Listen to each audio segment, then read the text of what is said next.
My lovely students, welcome to Mathological. This is the 20th session of CAT DLR 100 series. In this series, we are doing total 100 DLR sets for CAT 2026 examination. Start करते हैं session को. And if you have not already subscribed to the channel, then make sure to subscribe to the channel. Also press the bell icon और साथ में session को भी like कर देना.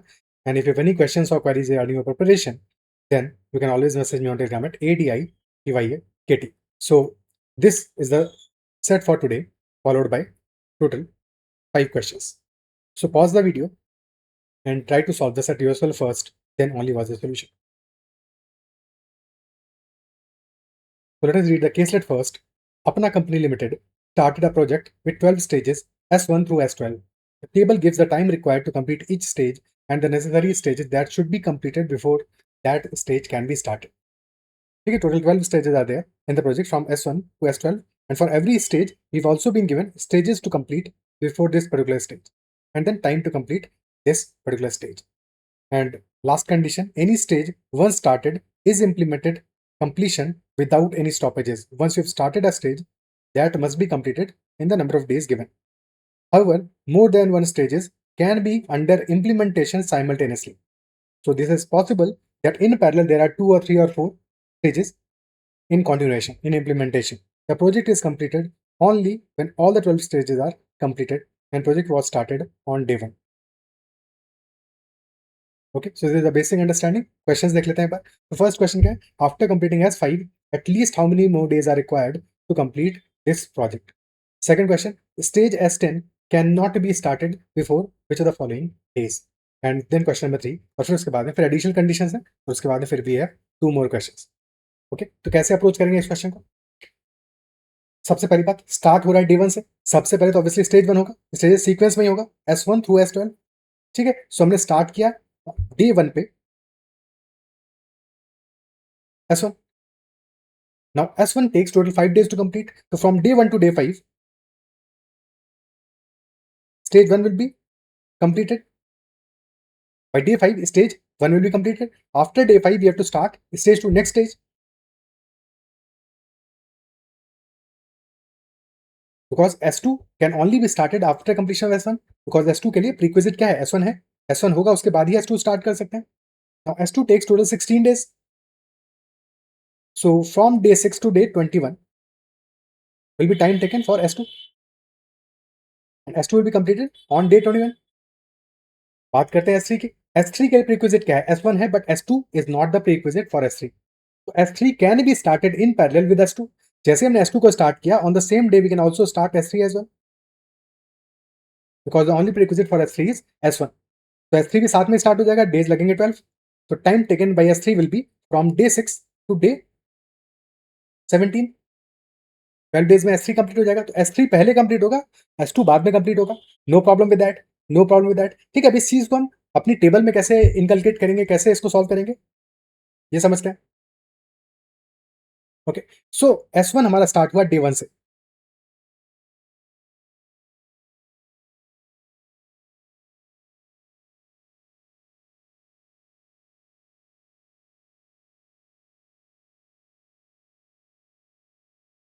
तो कंप्लीशन डे की टेबल बना लेते हैं.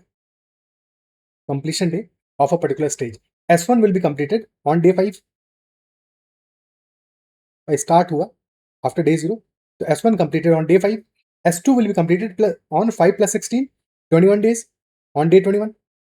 S3 will be completed, S3 का प्रीक्विजिट है S1. S1 जब कंप्लीट हुआ 5 + 12, 17. So on day 17, S3 got complete. Now for S4, prerequisite is S3. So once S3 has gotten completed, only then we can start S4.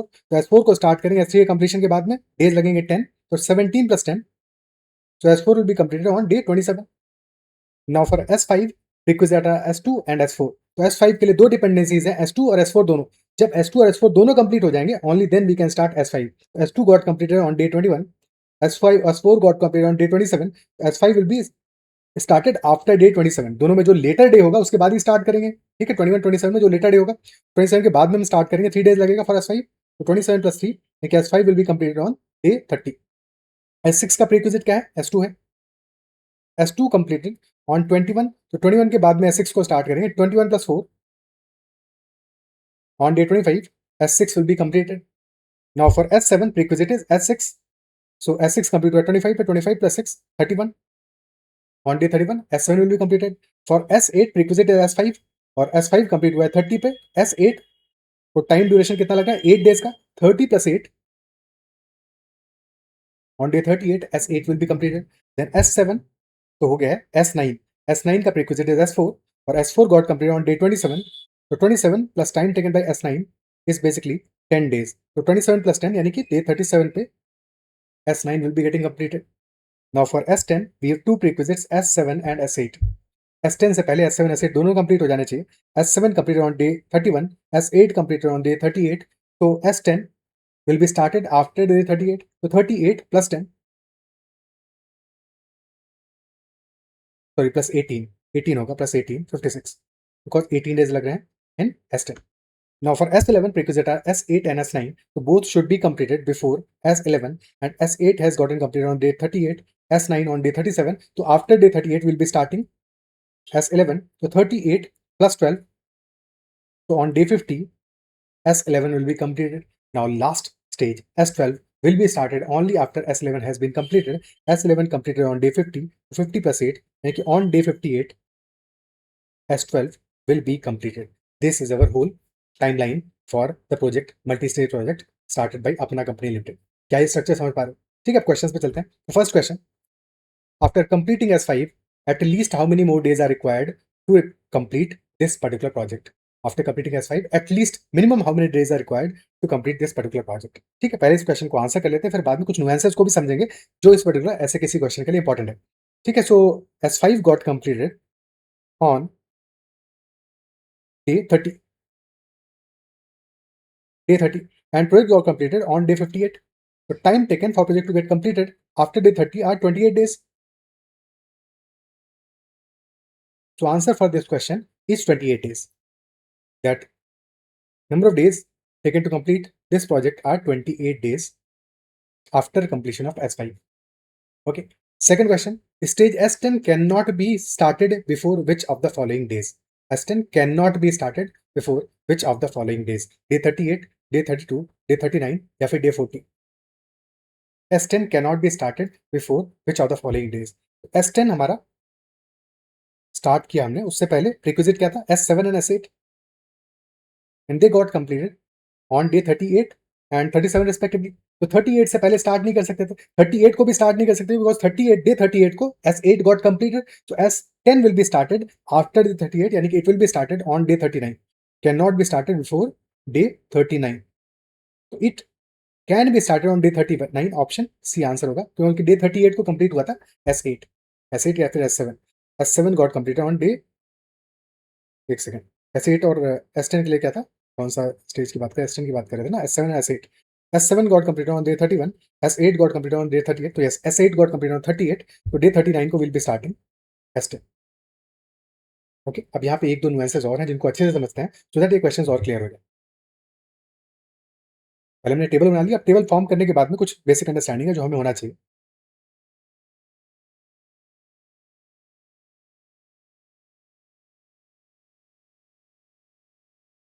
So there are multiple stages in this project. Some stages are dependent more on some other stages. ठीक है, because there is a prior prerequisite, और कुछ stages ऐसी हैं जो कि dependent नहीं है बहुत ज्यादा, यानी कि जहां पे हमारे पास स्लैक अवेलेबल है, कि कुछ पर्टिकुलर स्टेजेस ऐसे हैं जहां पे अगर एक दो दिन का डिले भी हो जाएगा तो फिर हमारा जो प्रोजेक्ट शेड्यूल है that will not be hampered, so it will still be completed on time. But some stages are there which even if they got delayed by one day the project will also get delayed at the same time.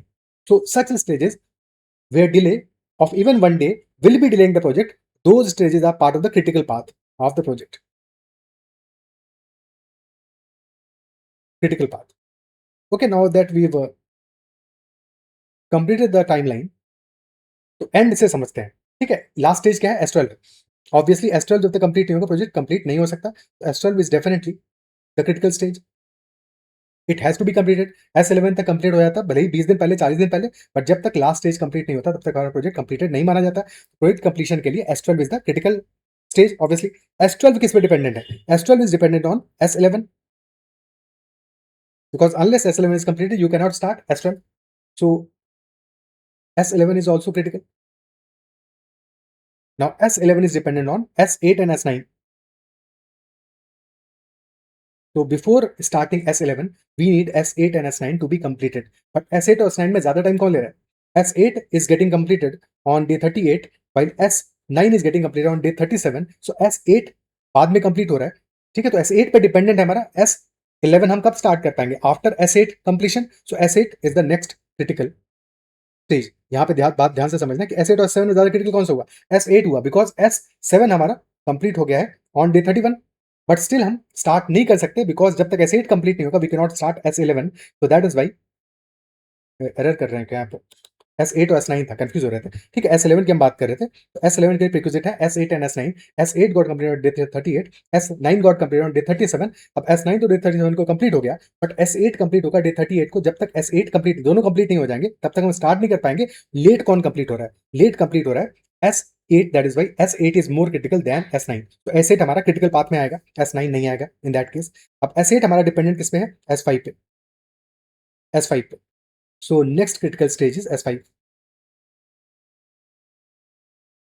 Okay. Now S5 is dependent on S2 and S4. S2 is getting completed on day 21 and S4 is getting completed on day 27. तो बाद में complete हो रहा है हमारा S4. जब तक S4 complete नहीं हो जाएगा, तब तक हम S5 स्टार्ट नहीं कर पाएंगे. तो S5 is dependent on S4 and then S4 is dependent on S3. S3 is dependent on S1. So this is our critical path of project from S1 to S12. S1, then followed by S3, then followed by S4, then followed by S5, then S8, then S11, then S12. अब इन सारे के सारे project में से कोई भी एक project एक दिन भी डिले होगा तो हमारा project schedule will be getting delayed for sure. क्या ये बात अप्रिशिएट कर पा रहे हो? तो ये हमने क्रिटिकल बात बनाया. अब जो जो स्टेजेस हमारे इस पाथ में नहीं आ रहे हैं, वहां पे हमारे पास स्लैक अवेलेबल हो सकता है कि वहां पे may be delay of 1 day और 2 day, depends on that project कि किस स्ट्रक्चर में वो एक्जैक्टली कहाँ पे फॉलो कर रहा है. तो वहां पे स्लैक अवेलेबल होगा हमारे पास. कहीं पे ये 1 डे का स्लैक होगा, कहीं पे 2 डेज का होगा, कहीं पे ज्यादा हो सकता है, but definitely slack will be available. But for these stages we have zero slack. यानी कि इनमें एक दिन का भी डिले आएगा तो प्रोजेक्ट में भी एक दिन का डिले आ जाएगा. If these stages, any of these stages, for example अगर S4 हमारा 4 डे से डिले हो गया तो पूरा प्रोजेक्ट हमारा 4 डे से डिले हो जाएगा. ठीक है. अब यहाँ पे एक बार और इसको बेटर तरह से समझने के लिए S1, S3, S4, S5, S8, S11 और S12 का टाइम देखो. ठीक है. S1 में टाइम कितना लगा है? 5 डेज का. S3 में time taken is 12 days. S4 time taken is 10 days. S5 3 days. S8 8 days. S11 12 days का. और लास्टली S12 8 डेज का. अब इनको ऐड करो सारी वैल्यूज को. This should be equal to total time taken, minimum time taken in completion of work equal to 58 days. आ रहा है कि नहीं आ रहा है? चेक करो. 5 plus 12 17 plus 10 27 plus 3 30 38 50 58. तो टोटल इज 58. समझ पा रहे हो? दैट इज वाई इनमें से एक भी स्टेज हमारा एक दिन भी डिले हुआ तो प्रोजेक्ट हमारा डिले हो जाएगा, but not the same for the remaining stages. ठीक है. तो ये समझना भी इंपॉर्टेंट था, क्योंकि जब पहला क्वेश्चन से पूछा है कि after completing S5 at least how many more days are required to complete this project, so definitely answer will be 28 and not any other value, because S5 is part of this critical path. So time taken will be this value 8 plus 12 plus 8. ठीक है. सिर्फ इतना देखना हमारा table काफी नहीं था. ठीक है. This was also important that S5 should have been part of the critical path, because यही जब हम थर्ड क्वेश्चन करेंगे तो यहाँ पे मामला फंसेगा. थर्ड क्वेश्चन में ये मामला हमारा फंसेगा. ठीक है. बिकॉज थर्ड क्वेश्चन क्या कह रहा है? If the project is to be completed in the least possible number of days. Least possible number of days क्या है? 58 डेज. तो project has to be completed in 58 days. This implies that project has to be completed in 58 days, because minimum 58 days में complete होगा. And stage S6 has just been completed without causing any delay to the project schedule. Then after the completion of the stage S6, at least how many more days are required to complete this particular project? At least यानी minimum हमें कितने days चाहिए होंगे to complete this project after completion of S6. ठीक है. तो यहाँ पे minimum value चाहिए after completion of S6. Okay, but S6 is not part of critical path. लेकिन S6 में slack हमारे पास available होगा. ठीक है. S6 अभी हम स्ट्रक्चर में देखें तो S6 हमारा आ रहा है कंप्लीट हो रहा है डे 25 पे, और इसको देख के हम आंसर कर सकते हैं कि डे 25 33 डेज के बाद में वो कंप्लीट हो जाएगा. तो मिनिमम में 35 डेज विल बी रिक्वायर्ड. ठीक है. इसको देख के लगेगा कि answer should be at least 33, sorry 25, हाँ 25 का at least 33 days should be required. But this is not the correct answer for this question. क्यों नहीं होगा? Because S6 is not the critical path stage. S6 को थोड़ा बहुत डिले करने से भी काम चल जाएगा. क्यों चल जाएगा वो भी समझते हैं. बिकॉज S6 किस स्टेज का प्रीरिक्विजिट है? S7 का। ठीक है, तो S6 is followed by S7, बाकी कहीं कोई दिक्कत नहीं है। S7 को भूल जाओ, तो S6 और किसी स्टेज का प्रीरिक्विजिट आ रहा है? कहीं भी नहीं आ रहा है, सिर्फ S7 में आ रहा है। S7 किसका प्रीरिक्विजिट है? S7 is prerequisite for S10। अगर S10 को भूल जाए तो S7 किसी और स्टेज में प्रीरिक्विजिट आ रहा है? कहीं पे भी नहीं आ रहा है। S7 पे डिपेंडेंट है S10, एंड देन S10 कहीं पे भी प्रीरिक्विजिट नहीं है। देखिए, दिस इज और structure for S6, S7 and S10। और S10 इवन लास्ट स्टेज पे भी डिपेंडेंट नहीं है। तो S10 अगर हमारा टुवर्ड्स द एंड यानी कि डे 58 को भी कंप्लीट होता है, तब भी क्या कोई प्रॉब्लम होगा? कहीं कोई दिक्कत नहीं आएगा। तो even if we complete S10 on day 58, still the project will be completed right on time. तो S6 को हम इस तरह से डिले करें, इतना डिले करें जो दैट हमारा S10 एग्जैक्टली लास्ट डे पे कंप्लीट हो, तब भी हमारा प्रोजेक्ट डिले नहीं होने वाला। ठीक है, S10 की बात करें तो S10 हमारा कितने डेज ले रहा है? 18 डेज ले रहा है। देखिए, S10 को हम स्टार्ट करें टुवर्ड्स द एंड, इतना एंड में स्टार्ट करें कि डे 58 पे कंप्लीट हो, यानी कि 41 डे 41 पे स्टार्ट करें, तो from day 41 to 58 it will be taking 18 days. इससे जस्ट पहले S7 को स्टार्ट करेंगे, और S7 इज टेकिंग 6 डेज, तो from day 35 to day 40 S7, and then S6 is taking 4 days. S7 can 6 can be started on day 31 to day 31 to day 34. S6 can be completed. Clear है बात? Question हमसे पूछा है कि once the S6 has been completed, after completion of S6, at least how many days are required to complete this project?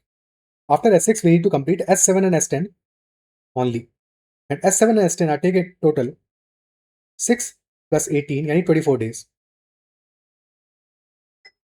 As long as we have 24 days after completion of S6, the project can be completed on time without any problem. The answer for this question will be 24 days and not 33.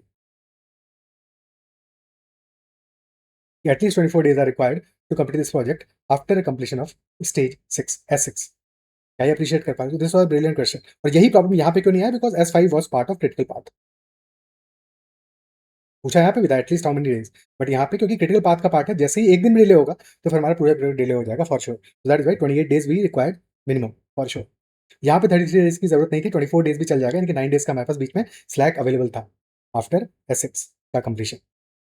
ठीक है, S6 हमने जल्दी complete कर दिया तो delay भी हो जाएगा, तो भी उसकी वजह से S7 और S8 आगे जाएगा, प्रॉब्लम नहीं आएगा। और S10 सॉरी S7 S10 आगे जाएगा तो हमें प्रॉब्लम कोई भी नहीं आएगा। ठीक है, क्लियर है? So answer for the third question is basically 24 days. Now आगे बढ़ते हैं।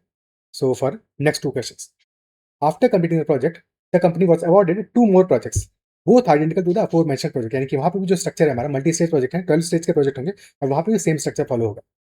Both identical to aforementioned project. However, the company had a constraint that there was only one team for each stage of the project, because of which no stage could be completed simultaneously in both projects. तो अभी तक क्या था, हमारे पास एक ही project था, कोई problem नहीं आ रहा था, वहां पे हम मल्टीपल स्टेजेस को साइमल्टेनियसली कर रहे थे, कर पा रहे थे, यहाँ पे भी कर पाएंगे। क्वेश्चन ये नहीं कह रहा है कि मल्टीपल स्टेजेस को साथ में नहीं कर पाएंगे, क्वेश्चन ये कह रहा है कि दोनों जो प्रोजेक्ट होंगे हमारे, बिकॉज पहले एक प्रोजेक्ट था, now we have two projects and we have only one team for every stage of the project. So we have one team, not one team for all the stages, but one team for each stage of the project. So for example, if there is S2 happening, so S2 can only happen, अगर दो projects A and B हैं, तो can either be happening for A or can be happening for B, because we have only one team for S2 stage. We have one team for each stage. ठीक है, तो हर एक stage के लिए एक team है, तो एक टीम एक बार में एक स्टेज को एक ही प्रोजेक्ट के लिए कंप्लीट कर पाएगी। यानी कि इस बार हमारे पास एक और प्रीरिक्विजिट बढ़ गया है। पहले वाला जो स्ट्रक्चर था वो स्ट्रक्चर तो है ही है, साथ में फॉर एग्जांपल हमारा पहले प्रोजेक्ट का जो स्टेज 2 है, ठीक है, वो चल रहा है। अब हमें दूसरे प्रोजेक्ट में स्टेज 2 स्टार्ट करना है, वो तभी स्टार्ट कर पाएंगे जब पहले इस प्रोजेक्ट का स्टेज 2 कंप्लीट हो जाएगा, उसके बाद में ही स्टार्ट कर पाएंगे। तो यहाँ पे एक एडिशनल प्रीरिक्विजिट हमारे पास आ गया। क्या ये बात अप्रिशिएट कर पा रहे? तो ये बढ़िया सवाल है। ठीक है, अगर अभी फंसे रहते तो भटक रहे थे, पीछे वाले क्वेश्चन को नहीं कर पाए थे, तो अब इसको करने की अपने कोशिश करो। ठीक है, स्ट्रक्चर एक बार फिर से बना लेते हैं फटाफट से। तो because there are two projects, मान लेते हैं प्रोजेक्ट्स हमारे हैं ए एंड बी। तो जो पहला प्रोजेक्ट है उसके लिए तो कोई प्रॉब्लम नहीं आएगा, वो तो सेम स्ट्रक्चर फॉलो करेगा जैसे पहले वाला था, जैसे एक ही प्रोजेक्ट होता। ठीक है, प्रॉब्लम आएगा जब हम प्रोजेक्ट बी की बात करेंगे, सेकंड प्रोजेक्ट की बात करेंगे, क्योंकि उसके लिए पहले प्रोजेक्ट से जब तक टीम फ्री नहीं होगी तब तक सेकंड वाले को स्टार्ट कैसे करोगे? तो project A and project B मामला सिंपल है। तो 5 डेज कंप्लीट होगा पहला स्टेज 5 डेज पे। ठीक है, नेक्स्ट के लिए पहला रिक्विजिट है S1, तो 5 + 16 21। S3 के लिए भी फर्स्ट रिक्विजिट है 12 + 5 17। S4 के लिए S3 रिक्विजिट है तो 17 + 10 27 for S5 S2 and S4 यानी कि 21 27 27 + 3 30 फॉर S6 S2 कंप्लीट हुआ 21 पे 21 + 4 25 फॉर S7 S6 यानी कि हमारा 25 + 6 31 फॉर S8 S5 कंप्लीट हुआ 30 पे 30 + 8 38 फॉर S9 S4 कंप्लीट हुआ है हमारा 27 + 10 37 for S10 S7 and S8 यानी कि 31 38 38 + 18 56 फॉर S11 S8 S9 यानी कि 37 38 38 + 12 50 एंड 50 + 8 58। तो पहला प्रोजेक्ट तो हमने आसानी से कर दिया। अब दूसरे के लिए फोकस करना है, ध्यान देना है, दूसरे में चीज़ों को ध्यान रखना है। अब जैसे फॉर एग्जांपल दूसरे प्रोजेक्ट का फर्स्ट स्टेज हमें करना है, बट दूसरे प्रोजेक्ट का first stage we can only start when the first stage 1 of first project has been completed, यानी कि after day 5 we can start. तो डे 5 के बाद में स्टार्ट करेंगे तो स्टार्ट कब होगा ये? आफ्टर डे 5, डे 6 से स्टार्ट होगा, ठीक है? फ्रॉम डे 6 स्टार्ट होगा। तो डे 6 टू डे 10, 5 + 5 10, डे 10 पे जाके कंप्लीट होगा फर्स्ट स्टेज। अब जब फर्स्ट स्टेज कंप्लीट होगा, अब हमें सेकंड स्टेज को स्टार्ट करना है, बट सेकंड स्टेज स्टार्ट तभी कर पाएंगे जबकि second stage of first project has been completed. तो यानी कि after day 21 we can start. तो 21 + 16 दिस विल बी 37। 21 + 16 37 पे कंप्लीट होगा। Now third stage of second project is dependent on first stage of second project यानी कि this value as well as third stage of first project, यानी कि 17 और 10 में ज्यादा वैल्यू क्या है? ज्यादा आ रहा है 17, ठीक है? हमें प्रॉब्लम 37 से नहीं है, यानी कि स्टेज 2 से नहीं, क्योंकि स्टेज 2 पे डिपेंडेंट तो पहले भी नहीं थे, ठीक है? तो 17 और 10 में लेटर वैल्यू क्या है? 17 है। 17 + 12 करोगे यहाँ पे तो 29। On day 29 stage 3 will be complete. Now for stage 4 प्रीक्विजिट है S3। दो प्रीक्विजिट है, एक तो S3 प्रीक्विजिट है और यहाँ पे स्टेज 4 ऑफ फर्स्ट प्रोजेक्ट की प्रीक्विजिट है। 27 29 में लेटर डेट क्या है? 29 है, तो 29 में ऐड करोगे 10, तो वैल्यू विल बी 39। क्या यहाँ तक बात समझ में आ रही है? ठीक है, वैल्यू हमारा आ जाएगा 39। क्लियर है? आगे बढ़ते हैं। सो नाउ फॉर S5 के लिए दो प्रीक्विजिट होंगे हमारे, एक तो S5 of project 1 and then S2 and S4। S2 and S4 यानी 37 39 एंड 30। तो 39 के बाद में स्टार्ट होगा 39 + 3 सो 42। तो on day 42 stage 5 of second project will be complete. Now for S6 we have prerequisites, एक तो 25 भी आ गया और फिर साथ में S2 भी है, और S2 कंप्लीट हुआ 37 को। तो 25 एंड 37 में से 37 कम्स लेटर, तो 37 + 4 41 41 फॉर S7 S6 इज प्रीक्विजिट यानी कि 41 एंड 31, तो लेटर इज 41, तो 41 + 6 47 for S8 S5 is prerequisite as well as S8 of first project, तो 38 एंड S5 में वैल्यू क्या आ रहा है हमारा? 42। 38 एंड 42 लेटर इज 42, तो 42 + 8 50। Now for S9 of first project and S4 of this project which is 39, तो 39 and 37 both are prerequisite, later date आ रहा है 39, तो 39 + 10 will be 49। For S10 S7 and S8 of this project which is happening on 47 and 50 और साथ में 56, 50 and 56 में letter date is 56, तो 56 + 18 करेंगे, ठीक है? 56 S10 के लिए 56 + 18 करेंगे, that will be 74। Okay, that will be 74। Now for S11 S11 S8 and S9 are prerequisite, यानी कि हमारा 50 एंड 49 दीज आर प्रीरिक्विजिट्स, और एडिशनली हमारे पास प्रीरिक्विजिट क्या है? साथ में प्रीरिक्विजिट है 50, तो 50 49 एंड 50, यानी कि 50 के बाद में स्टार्ट करो, 50 + 12 will be 62। Now for last value S12 S11 is prerequisite which is 62 and साथ में 58, 62 58 में लेटर डेट इज 62, तो 62 + 8 करोगे आ जाएगा 70। तो this is structure for this project. Okay, अब क्वेश्चंस देखते हैं। अगेन इस क्वेश्चन में भी एक ट्रैप है, आई होप कि फंसे नहीं होगे, या होगा सही से और क्वेश्चन भी सही से आंसर के होंगे। Question number 4, what is the least time required in days from start of these new projects to complete stage S7 in both the projects? तो least time required from start to complete stage S7 in both the projects, तो अभी जो हमारा structure है वो least time required के हिसाब से ही है स्टार्ट से, तो आंसर क्या होगा फॉर स्टेज S7? तो स्टेज S7 के लिए आंसर हमारा आ जाएगा डे 47। फर्स्ट प्रोजेक्ट तो कंप्लीट हो गया था डे 31 को, but second got complete on day 47, तो answer is 47 days are required. Now last question, in how many days all the stages of both the new projects will be completed? In how many days all the stages of both the new projects will be completed, तो answer इस question का क्या होगा? Answer for this question, stage 12 got complete on day 7। But यहाँ problem क्या आया है? Problem हमारा आया है on stage 10, because stage 10 is completed on day 74। तो प्रोजेक्ट तो तभी कंप्लीटेड माना जाएगा ना जब सारे के सारे स्टेजेस हमारे कंप्लीट होंगे। स्टेज 12 पहले कंप्लीट हो गया, but stage 10 got completed on day 74। That is why project to both the projects got completed on day 74. तो answer for this question will be 74 days and not 70 days. I hope ये question तुमने सही किया होगा। तो this was our whole set, और I believe कि इस सेट से बहुत कुछ सीखने को मिला होगा, बहुत सारी चीज़ें समझ में आएंगी, और कहीं पे गलती हुआ होगा तो अब समझ पाओगे। ठीक है, कमेंट में जरूर मेंशन करना तुम्हें सेशन कैसा लगा और कहाँ पे तुम अटके और क्या क्या क्वेश्चन थे जो तुमने इजीली अपने एंड पे हैंडल कर लिए थे। सेशन कैसा लगा अपना फीडबैक जरूर देना, सेशन को लाइक करना, और साथ में इफ यू एनी क्वेश्चन और क्वेरीज, कोई डाउट फिर भी रह जाता है तो भी कमेंट में जरूर मेंशन करना। That's of this session. Bye, take care and keep learning. Take care.